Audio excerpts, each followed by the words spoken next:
Добре дојдовте во ова неделно видео, каде што ќе ги откриеме сите настани кои го движеа пазарот во изминатиот период.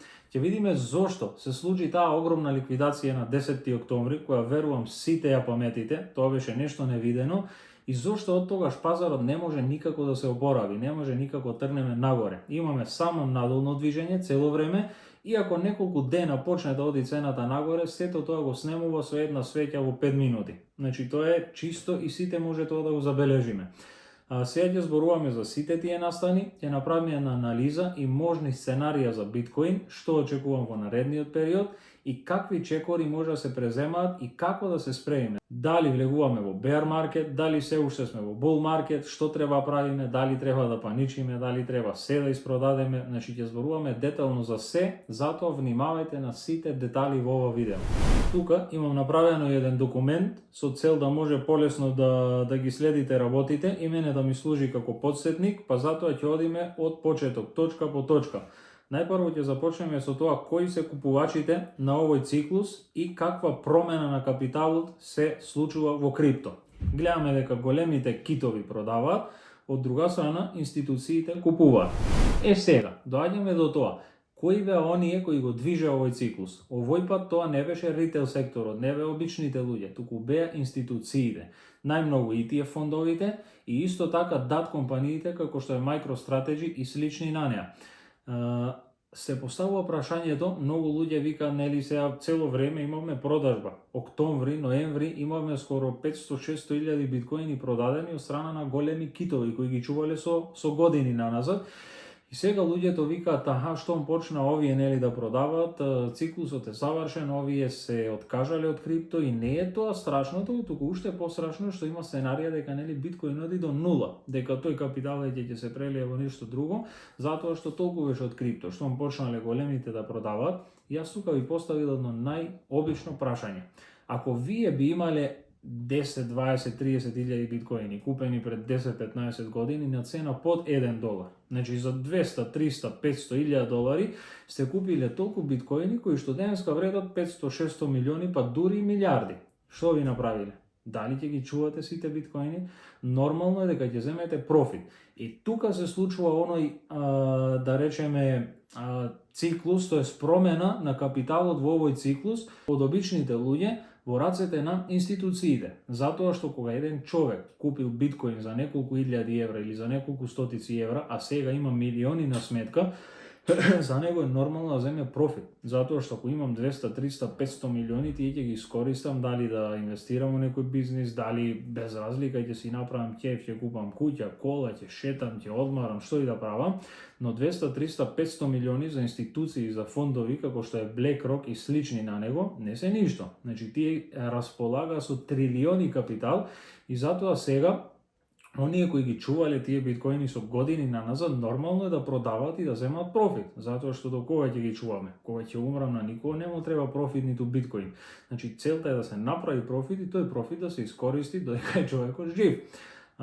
И тие фондовите гледаме дека цело време акумулира со месеци наназад, додека играчите, обичните луѓе или поголемите луѓе, китови наречени, продаваат, што е нормално. И тука се случува таа ротација во овој циклус. Сега, тука настанува и она замка или проблем кој се случи изминатиот период. Други кои го турка овој циклус, како што спомнавме, се DAT компаниите, како што е MicroStrategy. Тука имам едно кратко објаснување што се DAT компании. Тоа се Digital Asset Treasury Companies, чија главна стратегија е да купуваат и држат биткоин или други дигитални активи, не мора да е биткоин, тука го имаме исто Том Ли со неговата компанија, кој што целосно е влезен во Етериум, не во биткоин. Со тоа го зголемува својот баланс и нивната пазарна вредност, значи пазарната вредност на нивната компанија, со цел да влезат во берзански индекси. И ако гледаме овој модел, звучи едноставно. Стануваш голем, те додаваат во индекси, пасивните индекс фондови мора да купуваат од твојата акција, со што добиваш нови приливи, стануваш уште поголем и го повторуваш целиот процес. Ова е моделот кој го користеше MicroStrategy целиот овој изминат период. Значи, има нови приливи, пошто се наоѓа во таков индексен фонд, каде што инвестираат големи луѓе, инвестираат институции, инвестираат пензиски фондови, ETF фондови, има огромни приливи и сите тие приливи MicroStrategy ги користеше за да купува, за да акумулира биткоин. Со самото растење на цената на биткоин, MicroStrategy објавуваше зголемена пазарна вредност на нивната компанија, затоа што најголем дел од портфолиото на нивната компанија им е во биткоин. И со таа зголемена вредност, значи добива уште позвучно име, добива уште повеќе приливи, повторно тие приливи ги користи за да купува биткоин и така го повторува цело време тој циклус. И тука настана токму најголемиот проблем, кој беше причина за тој огромен пад кој го видовме на 10 октомври, кога исчезна целата ликвидност од пазарот. Што се случи? На 10 октомври MSCI, кој представува втор најголем индексен провайдер во светот после S&P 500, објави една критична надградба. Што прават?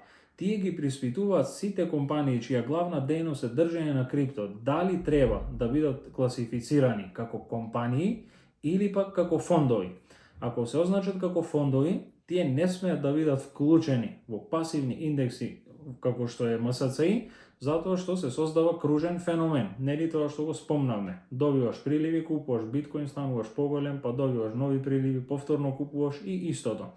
Накратко, околу тоа што е MSCI, како што спомнав, тоа е вториот најголем индексен провайдер во светот после S&P 500, тоа е Morgan Stanley Capital International, кој создава берзански индекси што ги следат трилиони долари пасивни фондови. Значи ETF, пензиски фондови, активни пасивни инвеститори инвестираат и слично. И овој фонд или овој индекс решава кои акции влегуваат или пак се изфрлаат од тие индекси. Кога MSCI ќе одлучи нешто, институциите мора да реагираат. И тоа е таа негова огромна моќ која ја има врз пазарите. Значи, откако ја објави оваа надградба, сега веќе постои можност MicroStrategy да биде исфрлен од овој MSCI индексен фонд. И тука настана најголемиот проблем, затоа што инвеститорите се исплашија дека ќе го снема оној главен мотор кој го движеше биткоин нагоре во изминатиот период, затоа што цело време, секоја недела, MicroStrategy инвестираше милиони, па дури милиарди во биткоин. Секоја недела има нови купувања. И тука настана големиот проблем.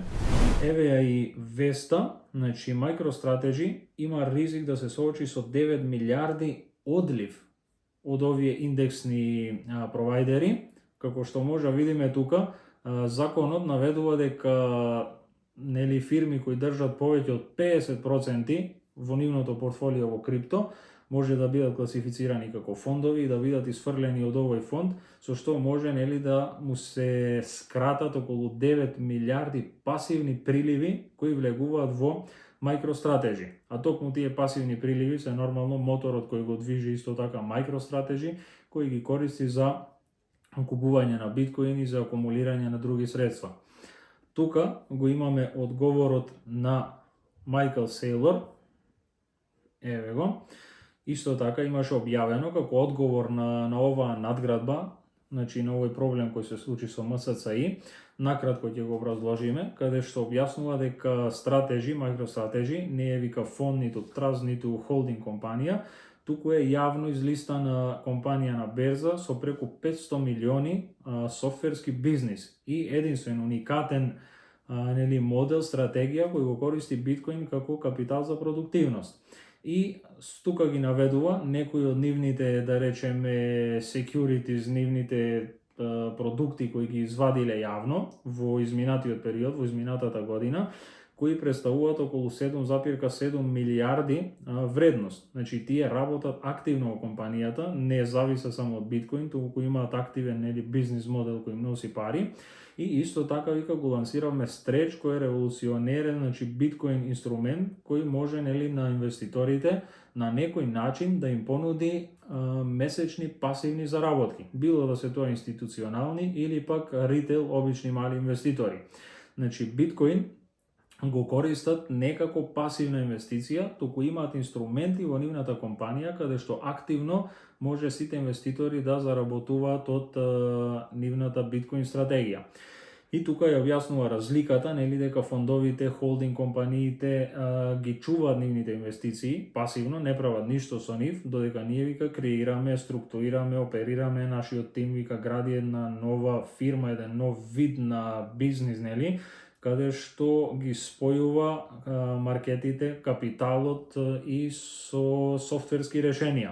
Ние не сме вика она пасивна компанија која го чува биткоин и ниедна компанија, ниеден фонд вика не може да го направи тоа што го правиме ние.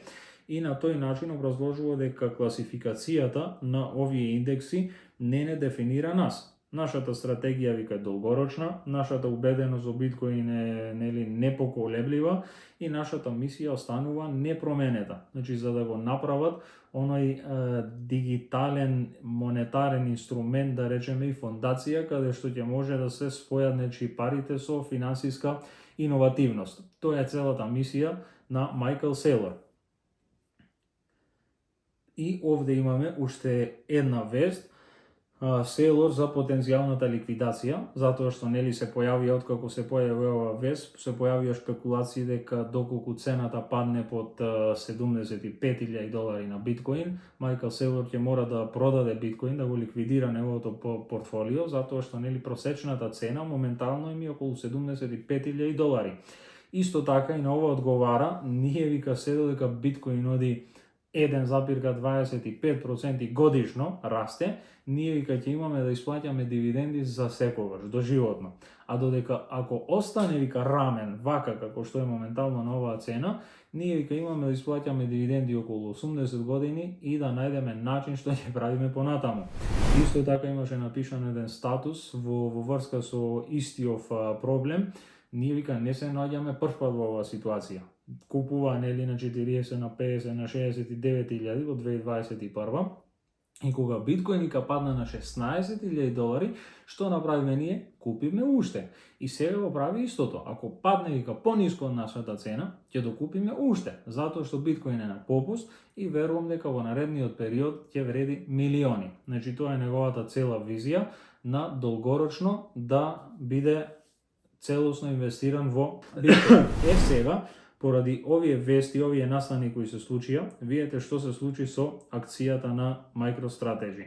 Ова е значи од оваа свеќа, од октомври, 6 октомври наваму, уште пред да излезе таа вест и на 10 октомври кога изрегла, акцијата на MicroStrategy е падната некаде за 50%. Значи тоа е огромен пад за акција на една компанија, додека од врвот лани 2024 ноември до сега е паднато околу 68%, значи минус 68%. Како што гледате, се води една огромна хајка врз Майкл Сейлор и MicroStrategy, но гледаме дека на некој начин е непоколеблив и сепак изнаоѓа начини за да се одржи и да го продолжи тоа што го работи со биткоин. И нормално цела оваа хајка нели се одразува и на цената на биткоин. Тоа го видовме во изминатиот период и сега ќе направиме една мала анализа и на биткоин да видите што се случува, што очекувам и какви сценарија може да се случат за биткоин. Ќе се вратиме тука малку на поголем таймфрейм да го гледаме. Ова е тука значи на weekly, на неделно ниво. Ова е цената на биткоин. Сега, ова беше најголемиот проблем. Ова жолта линија која гледаме тенкава нагоре, тоа е 50 moving average. Кога имаме пробивање на оваа линија, тоа обично е сигнал за влез во bear market. Така се случува во претходните циклуси и затоа настана таа паника и сега и се случува повторно истото. А кога имаме дупло, уште една свеќа затворена под оваа линија, тоа е значи потврда за влез во bear market. Но сега јас тука, покрај оваа линија, би ги прател и другите формации, другите патерни кои се создадоа, затоа што кога сакаме да направиме една анализа, јас мислам, барем така сметам, дека треба да имаме некоја си целосна слика, да ги имаме и економските податоци, да имаме и монетарната политика, како влијае, да видиме што се случува со сите невости и потоа да го разгледаме сето тоа и од технички аспект и кога го гледаме од технички аспект да пратиме повеќе индикатори, не само еден, затоа што ако пратиме само еден индикатор без другите вести, настани и другите индикатори, може многу лесно да погрешиме. Затоа, ако ја гледаме само оваа линија, официјално сме влезени во bear market. Но исто така јас би ја гледал и оваа права жолта линија, која се создава од дното во 2023, нели, од кога почнавме во bull market за овој циклус, и гледаме дека цело време биткоин се движи над неа и таа линија служи како сапорт, како поддршка. Од тука доаѓа, гледаме еднаш, значи се симнал, ја ретестирал, имаме скок нагоре, гледаме втор пат се симнува према таа линија, повторно скок нагоре и сега повторно се наоѓаме на критична зона на истата линија. Значи ова е таа линија и она што би требало да го гледаме покрај оваа жолта, јас би ја гледал и оваа линија како поддршка, што значи ако имаме одбивање нагоре, може да очекуваме повторно едно позитивно движење и да одиме према нов врв некаде околу $130-132,000, или пак ако ја пробиеме и оваа линија со потврда, нели, на пробивање на 50 moving average, тогаш официјално може да заклучиме дека влегуваме во bear market и да следиме што ќе се случува понатаму, да ги гледаме долните зони на поддршка. И тука ќе ги направиме можните сценарија кои очекувам дека би можеле да се случат. Значи, првото сценарио е булиш сценарио, како што гледаме, биткоин се спушти длабоко под оваа линија, но неделната свеќа ја затвори над таа линија. И сега гледаме денеска цената повторно е малце надоле, ова е значи нова свеќа понеделничка отворена и ќе трае до недела, значи до крајот на оваа недела, да видиме каде ќе затвори. Доколку оваа свеќа се искачи нагоре, може да имаме позитивни назнаки, како што кажав, према $130,000, значи тоа е едно сценарио, затоа што ако ја гледаме структурата, внимавајте, значи структурата се уште биткоин е во uptrend. Еве оваа формација. Имаме higher high, higher low, higher high, higher low, имаме значи нели врв, повисоко дно, повисок врв, повисоко дно и овдека уште се наоѓаме на едно дно, но се уште е повисоко од претходното. Значи, за да имаме јасно, очевидно пробивање на оваа структура, цената на биткоин би требала да падне под оваа линија овде од $174,000. Значи, кога ќе паднеме под $174,000, знаеме дека овој uptrend официјално е прекршен и може да одиме уште пониско. И тоа е токму второто сценарио кое може да се очекува. Значи, имаме едно булиш сценарио, одбивање од тука и одење према нов врв, и имаме bearish сценарио, да сега тука повторно се појавуваат две нови, од тука може евентуално да се симнеме до $74-73,000, да ја ретестираме нели оваа зона, да направи еден liquidity sweep, да собере ликвидност, да ги затвори сите уште што се лонг на пазарот, пред повторно да се одбие нагоре. Но како и да е, јас очекувам, значи без разлика дали булиш сценарио, дали bearish сценарио, дали легуваме во bear market, како и да е, обавезно очекувам цената да стигне некаде околу $100,000 во било кој и да е сценарио. Зошто? Затоа што дури да сме во bear market, мора да ја ретестира ова 50 moving average. Значи, кога ја ретестираме од неа и кога имаме одбивање од таа линија, тогаш веќе имаме официјална потврда за bear market и малку подолго движење, значи со месеци негативно, каде што треба да се најде нели дното. И тоа треба да се прати. Значи, едното сценарио, доколку влегуваме во bear market е ова, цената се уште да се спушти до $73-4,000, да се вратиме назад према $100,000, да ја ретестира ова 50 moving average линија и после тоа да се спуштиме уште пониско према $50-55,000. Или пак директно од тука да се искачиме нагоре према $100,000, да ја ретестира нели таа 50 moving average и од тука, ако не успее да пробие и да одиме до нов врв, од тука одбивање би не довело исто така до многу пониска точка, која очекувам да биде некаде плюс-минус околу $50-55,000. Зошто оваа зона од $50-55,000? Поради оваа 200 moving average линија. тука го имаме значи нели и ова дно претходно кое се формирало и ја имаме тука 200 moving average, што гледаме ако се вратиме наназад во 2021 циклусот, еве го. Значи тоа е bull маркетот во 2021 година. Истиот случај, движење над 50 moving average, кога имаме пробивање на оваа линија, видите, не сме се спуштиле директно до дното, туку цената од 30.000 скокнала на 48.000. Значи имаме повторно враќање назад, ретестирање на оваа жолта линија, 50 moving average, пред повторно се спуштиме уште посилно пониско до $16.000. И гледаме тука дека ова 50 moving average доаѓа, се прекрстува и слегува под 200 moving average линијата. Тоа е ова црвена линија што ја гледаме. Кога ќе се симне под неа, тогаш евентуално може да го бараме дното на биткоин. Значи цената на биткоин гледаме дека се симнува исто така да го тестира и просекот на 200 дневното движење. Исто така, доколку не успееме да пробиеме од 100.000, јас би очекувал да се симнеме некаде, значи према 50-55.000, да ја ретестира оваа линија, па дури евентуално се симнеме и под неа, и тука некаде потенцијално може да го бараме дното пред да влезе нели во нов циклус и да одиме кон нови врвови.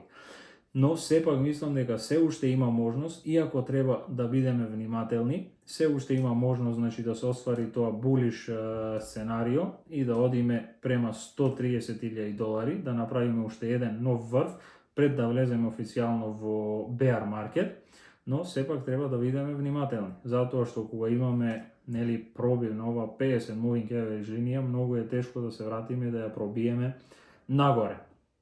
Сега, зошто очекувам друго да се врати цената нагоре? Значи, прашањето дали цената ќе оди нагоре не е тоа прашање. Тоа обавезно дека ќе оди. До 100 очекувам речиси 99%. Едно е ова сценарио што мора да ја ретестираме. Друго се сите овие индикатори кои ги гледаме тука. Видете на weekly. Значи RSI на weekly се наоѓа на 35. Овој индикатор, SQ за мом, кој често го користам и е доста прецизен, се наоѓа црвено исполнето скроз, минус 15, и стокастик RSI, ако го гледаме, се наоѓа на 0 моментално. Видете, кога се наоѓал на 0 стокастик RSI и овој индикатор доле, тоа било на 75.000. Потоа, од таа нула на овие индикатори, цената скокнала на 126.000. Исто тука кога се наоѓал на нула, видете, значи цената била некаде околу 52.000, се додека дојдеме до врвот на овие индикатори, од 52 цената се искачила на $109.000. Сега тука повторно се наоѓаме на нула, цената е 82.000 и многу реално би било да имаме едно силно движење и да се искачиме према $130.000. Затоа, значи, гледајќи ги овие индикатори, ми дава исто така надеж и можност дека може да имаме едно такво движење и да направиме уште еден нов врв пред да влеземе во bear market, но сепак тоа останува да го видиме. Но како и да е, дури да не одиме до 130, очекувам дека цената обавезно треба се придвижи према $100.000, каде што ќе ретестираме таа линија и тука ќе треба внимателно да се прати дали ќе имаме одбивање па надоле или ќе имаме пробив па нов врв. Значи тоа ќе биде многу критично. Исто така, кога гледаме нели Fear and Greed индексот, затоа објавив и видео јавно во групите и на Instagram го имате, се наоѓа екстремно ниско на 10-11, што ретко се случува, значи индексот да дојде на 10, и тоа е обично знак за промена на трендот на пазарот. Исто така ни дава знак дека треба да одиме нагоре. Сега, она што е интересно, доколку биткоин се придвижи нагоре према $130.000, мислам дека многу подобро ќе перформираат алткоините за разлика од биткоин. И ако го земеме тука Етериум, ќе се вратиме на дневно ниво да го анализираме, Етериум мислам дека ќе направи многу појак перформанс од биткоин во наредниот период поради неколку причини кои ќе ви ги наведам сега. Ова се причините поради кои мислам дека Етериум ќе оди многу подобро од биткоин. Прво, Етериум исто така на сите индикатори се наоѓа прениско. RSI 29, тука се наоѓаме минус 458, внимавајте, дури од 15 октомври, од 10 октомври, нели, кога почна тој пат, цело време имаме надолно движење на Етериум. Значи, ниеднаш не проба да заздрави да пробие. Тука имаме исто, значи, петка, 0 на стокастик RSI. Сите индикатори се на дното, што укажува на скок. Исто така имаме falling wedge формација, која од технички аспект околу 70-80% бидува пробиена нагоре и после пробив на ваква формација, обично имаме поексплозивно движење на било кое да е средство, во случајов Етериум. Тука исто така се наоѓа, значи, во една зона која што ја ретестираше $2600, тоа го објави во VIP групата, дека очекувам да се спушти до тука. Видите само што чепнал до оваа зона и имаме одбивање нагоре, моментално се наоѓа на 2870. Како и да е, значи, што имаме пробив на оваа формација, очекуваме Етериум многу подобро да перформира од биткоин во наредниот период. Значи, тоа е од техничка гледна точка. Друга причина која ми дава сигнал за Етериум е тоа што BlackRock, нели, аплицирал за стейкинг на Етериум од страна на ETF фондовите. Она што треба го знаете дека ETF фондовите се уште немаат можност да прават стейкинг на Етериум, може само да инвестираат и да заработуваат, нели, од движењето на цената. Додека ако имаат можност за стейкинг, замислете, фондови кои располагаат со милиарди, со трилиони капитал, да им се даде можност да заработуваат 5-6% пасивно годишно. Колку од тие пари ќе отидат во Етериум, колку ќе се зголеми институционалната побарувачка за Етериум и колку повеќе Етериум ќе бидат заклучени, стейкани. Значи, моментално е некаде плюс минус, не знам точно, околу 30% се заклучени, значи, на стейкинг на Етериум. Анализите викаат дека доколку ова се одобри и се имплементира, ќе имаме преку 45% Етериум на стейкинг, што значи ќе имаме многу помала понуда, многу зголемен притисок на цената, што ќе значи дека Етериум може многу добро да скокне нагоре. И третата работа, која исто така е еден голем сигнал, е што сега во декември имаме Fusaka апгрейд на Етериум, кој треба да ја подобри неговата скалабилност, неговата работа на мрежата, исто така да ги намали неговите трансакции. Од тоа мислам дека голема корист исто ќе има, нели, и Layer 2-ките на Етериум, Arbitrum, Optimism, Linea и слични кои се на Етериум. Внимавајте, кога се случи минатиот пат, тоа беше некаде март, април, не знам точно, се случи надградба Пектра, мислам дека се викаше. После тоа Етериум експлодираше. Значи, од $1500 отиде за неколку недели, месеци, кој период беше, не знам, на $4900. Значи, од 1500 направи 2-3x за многу краток период. И сега, со сите овие работи кои ќе се склопат, значи Fusaka апгрейд, стейкинг на Етериум од ETF фондовите, сите индикатори прениско, falling wedge формација, сите овие индикатори кои се склопуваат, мислам дека доаѓа одличен период за Етериум и ќе направи многу подобар перформанс од биткоин. А со тоа нормално ако направи, нели, нов all time high Етериум, со тоа се знае што следи, ќе следат и алткоините. И тука сакам да напоменам една многу важна работа, ќе се вратам повторно на биткоин. Многу важно, зашто немавме, да речеме, алткоин сезона, а биткоин направи многу. За да имаме она вистинска алткоин сезона, зборуваме за еуфорија, која е лудница, која не се знае во што влегуваат пари, треба да имаме нагло скок на цените, не постепено. Биткоин, да, од 16.000, внимавајте, отиде на 126.000, што е премногу, но си одеше, значи, во текот на овие 2 години постепено, рамномерно. И тоа не предизвика толкав хајп, толкава фама меѓу народот. Замислете што ќе се случи ако сега скокне од 80-85.000 на $120-30.000 наеднаш. Ако Етериум направи 1, 2, 3x, ако алткоините направи по 2, 3, 4x наеднаш, зборуваме за 2-3 недели, за 1 месец, тоа ќе биде лудница по вести, по медиуми, по социјални мрежи, Instagram, TikTok, секаде ќе врие за крипто. Тек тогаш ќе настане она еуфорија, тек тогаш ќе влезат нови, свежи пари во пазарот.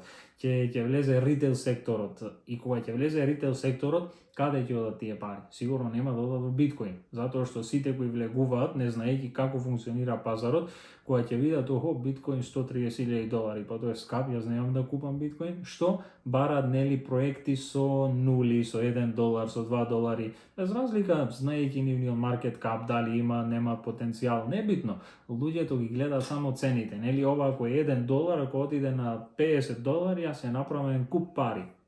И така најмногу пари влегуваат во малите алткоини што ги предвижува експлозивно цените нагоре. Значи, за да имаме вистинска алткоин сезона и за да имаме еуфорија, мора да имаме нагло скок на цените. Не постепено како што одеше досега, а мислам дека со ваква поставеност каква што имаме сега, се спрема за такво експлозивно движење. Значи, сето тоа се случи брзо во еден месец и да започне она еуфорија каде што ќе го видиме и пикот, врвот на бул маркетот. Затоа што секогаш досега, барем досега, во сите циклуси, бул маркет никогаш не завршил во страв, во паника, кога луѓето се во минус. Секогаш бул маркет завршил во преголема еуфорија.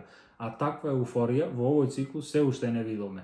Сепак останува прашањето дали ќе ја видиме, зашто, како што спомнав, овој циклус е целосно сменет, значи влегува институциите, не го движи веќе ритейл секторот, имаме голем капитал, имаме премногу манипулации и да видиме што ќе се случува.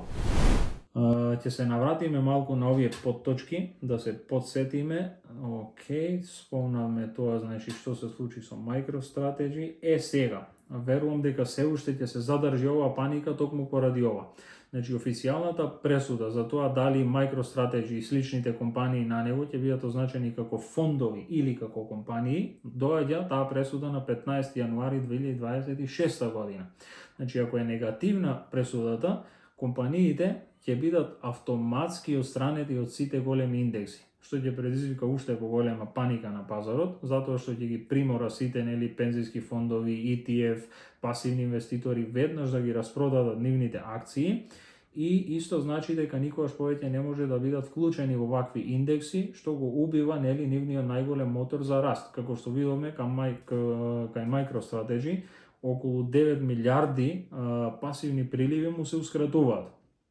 И тука би сакал да напоменам уште нешто околу настанот од 10 октомври.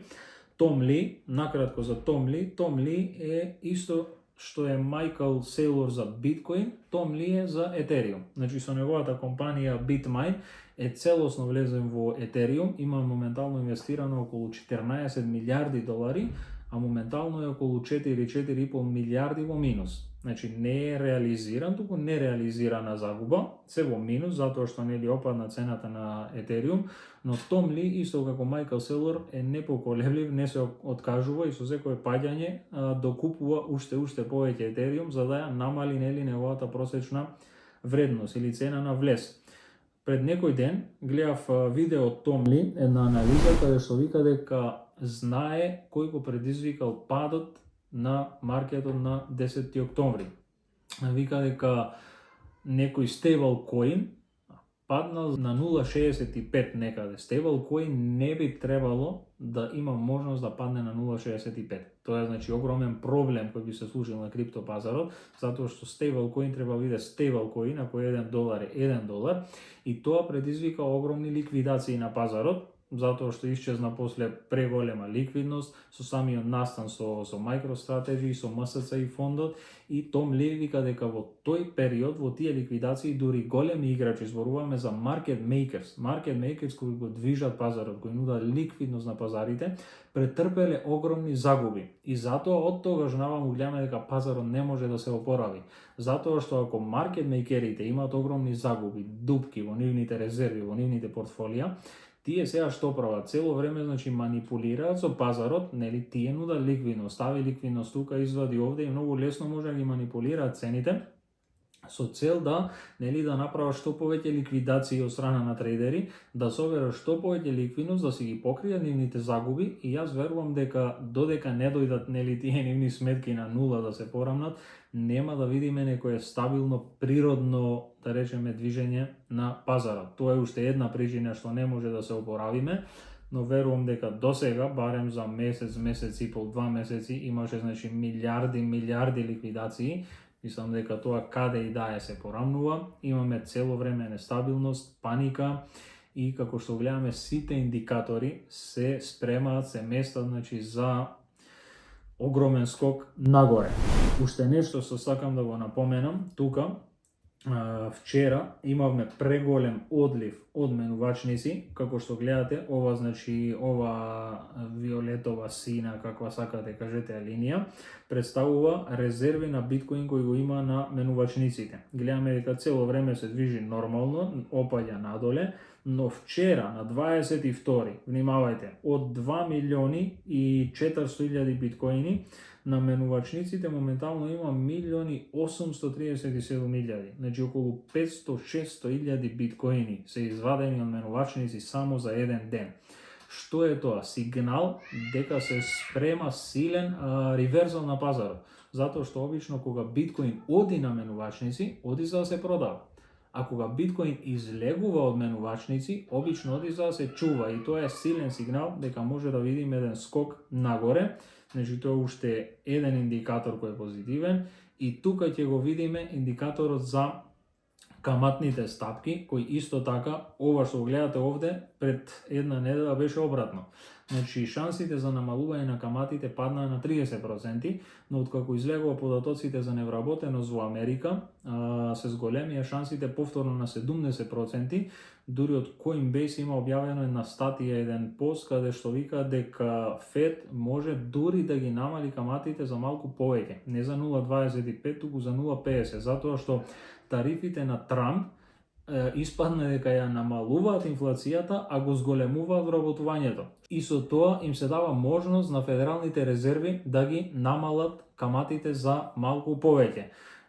Со тоа, значи, овие шанси за намалување повторно скокнаа за декември на околу 70%, што е исто така еден позитивен знак и тука би направил едно резиме на сето ова, значи 1-2 месеци кои требаше да бидат најпозитивни за крипто, октомври и ноември, гледаме дека пазарот крвари, имаме преголем број на ликвидации, исчистен е целиот леверидж од пазарот, гледаме огромно извлекување на биткоин од менувачниците, гледаме сите индикатори се веќе на дното и на неделно и на дневно ниво, се очекува намалување на каматните стапки. 1 декември завршува quantitative tightening, за неколку месеци треба да започне quantitative easing, да почне да влегува ликвидност во пазарите, да почне печатење на пари, уште намалување на каматните стапки и сето ова кога ќе го склопиме заедно, јас мислам дека ни дава еден одличен сигнал каде би требало да се движиме на пазарот. Но сепак тој технички индикатор што биткоин уште се наоѓа под 50 moving average, мислам дека треба добро да го пратиме и да внимаваме, за да знаеме какви чекори треба да се преземаат. Како што кажав, на крајот на краиштата не може да се ослониме, нели, да се подпреме само на еден индикатор или на два индикатори, туку треба да гледаме и техничка анализа, да гледаме фундаментална анализа, да ги гледаме вестите, новостите кои се случуваат и кои го движат пазарот, да гледаме значи каква е и макроекономската состојба, да гледаме што се случува со монетарната политика во светот, посебно во Америка, затоа што оттаму доаѓаат сите предвижувања на пазарите. Кога ќе ги имаме сите елементи склопени во едно, тек тогаш може да имаме една комплетна слика и да донесеме најдобра одлука за тоа што и како треба да правиме. Се надевам дека ова видео ви се допадна и дека ќе ви биде од корист, а ќе ни значи доколку ставите subscribe на каналот, го споделите со вашите пријатели, ставите лайк, коментирајте слободно што сакате нешто дополнително да ви се објасни, наредни теми кои сакате да ги обработиме и на тој начин да го активираме алгоритмот на YouTube за да може нели да го прошириме овие бесплатни информации кои ги делиме, да стигнат до што повеќе луѓе и истите тие да ги искористат. Се гледаме во некој наредно видео.